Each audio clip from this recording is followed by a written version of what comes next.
Hey, what's up, everyone? Welcome back to another episode of Rob K's Corner of the End Zone. I'm Rob Clyfield, and I'm obviously your host, and you're obviously back for more, so let's not waste any time and get started. As I mentioned in last week's video, I spent one season on the Arizona Wildcats football team where I played inside linebacker, but I didn't necessarily fit the bill of a college linebacker in terms of my build and my style of play until my final 2 years of high school ball. That's because I grew up skinny, fast and skinny, and I developed a knack for scoring touchdowns pretty early on in my football career.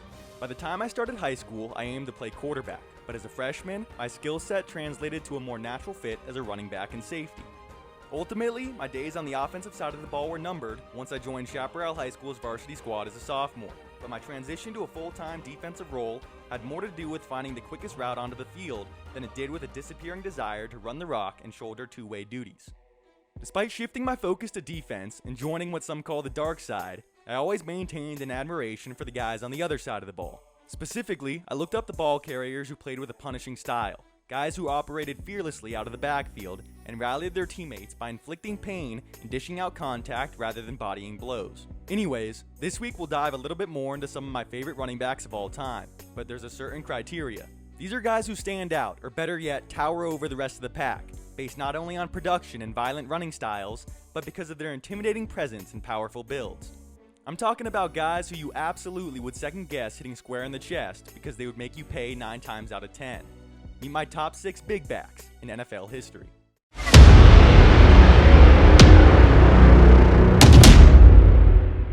Up first is the man they called Diesel, former New York Jet and Washington Redskin, John Riggins.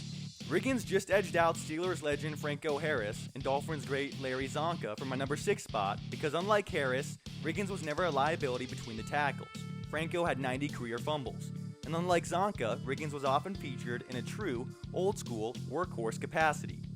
Sure, I never saw Riggins play, but I've read enough about his heyday and seen the highlight reel runs, jam-packed with collisions and broken tackles, to know that the 6'2", 230-pound track star, who broke Gale Sayers' rushing record at the University of Kansas, was a force to be reckoned with.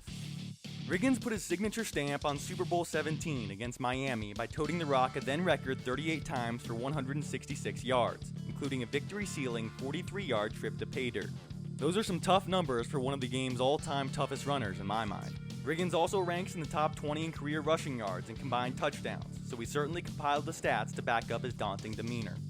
At number 5, I've got the 5'11", 232-pound wrecking ball and Tyler, Texas native, Earl Campbell. Campbell's punishing, contact-wielding manner of running likely contributed to his relatively short 9-year career, but the 1991 Pro Football Hall of Fame inductee was strong and durable enough to appear in 109 of 115 career games.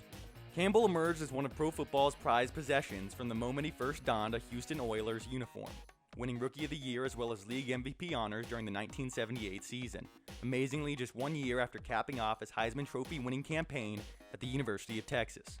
I never witnessed Campbell in real time with my own 2 eyes, but I've always held his successes in high regard, so much that I actually recall profiling Campbell, aka the Tyler Rose, for a 6th grade writing assignment.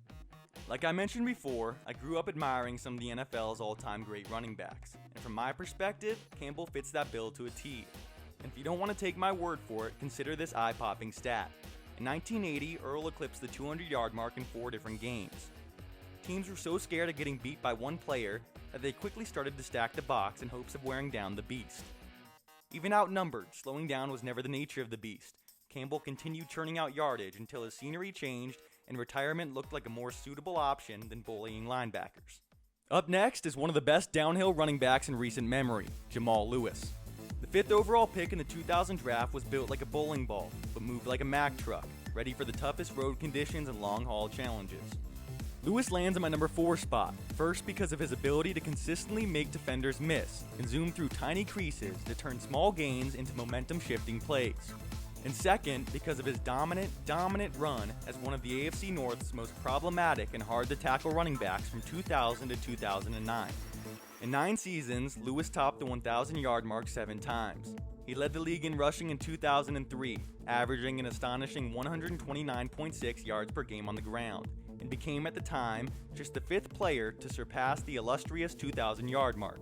Keep in mind, Lewis did all of this while weighing just as much, if not more than most starting middle linebackers in the league. He was an impressive physical specimen whose burst through the line of scrimmage and explosiveness in the open field set him apart from some of the era's other powerful, well-equipped ball carriers. The player checking in at my number 3 spot happens to be one of my 5 favorite players of all time. Still resides in the top 10 of the NFL's all-time career rushing yards chart. Jerome Bettis, more commonly known as the Bus. I grew up rooting for Bettis, in part because I used to be an avid, die-hard Pittsburgh Steelers fan. Jerome's autobiography, which I read in elementary school, actually helped ignite my passion for the game and its far-reaching purpose in and outside of the helmet.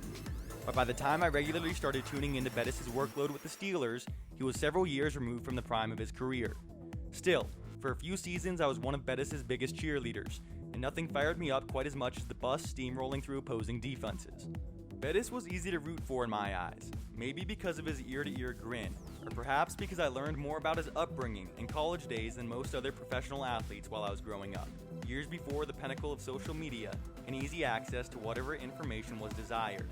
Whatever the reason, I felt like I could really relate to the Bus, and his unstoppable will between the tackles made Pittsburgh's offense must-watch television in the 2000s. Like Lewis, but not as lethal in the open field, Bettis was deceptively fleet-footed and possessed some of the best backfield instincts in the history of the game, in my mind. If nothing else, remember this. The 5'11", 252-pound behemoth rushed for more than 1,000 yards in 6 straight seasons. I can only imagine how many prospective tacklers bounced off his oversized midsection during that span. Clocking in at number 2 is the tallest back on my list, a workhorse in every sense of the word, who ran more like a gazelle than a runaway train, but was equally powerful in his own right. Rams and Colts icon, Eric Dickerson. At 6'3", 220 pounds, Dickerson doesn't necessarily look like the rest of the players in this video, but his rare stature for a running back still qualifies him as one of the top big backs the game's ever seen. He lit the league on fire as a rook, setting rushing yard, attempts, and touchdown marks that still stand, blazing a trail unlike any other ball carrier, so fast and so consistently that his feet might never fall from the rafters.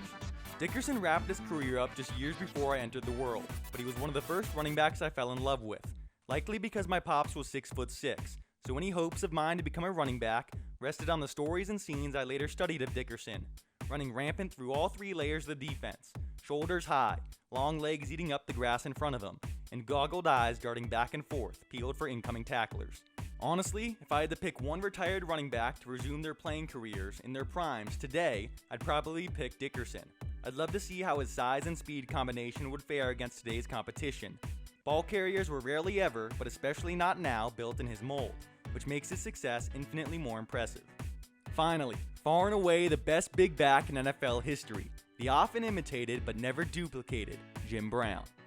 Brown is arguably the best running back in NFL history, subcategories aside, so like Tom Brady's ranking last week, this shouldn't be that much of a surprise. And I doubt it will be, because everybody knows Brown was unstoppable during his day, and likely would have set unreachable rushing records if he didn't abruptly retire at the literal, not figurative, peak of his career. Brown led the league in rushing yards in 8 different seasons, averaging more than 100 yards per game in 7 of those 8. Remarkably, he played in just 9. He's the godfather of running backs in a lot of respects, and paved the way for some of today's best and most brutal ball carriers.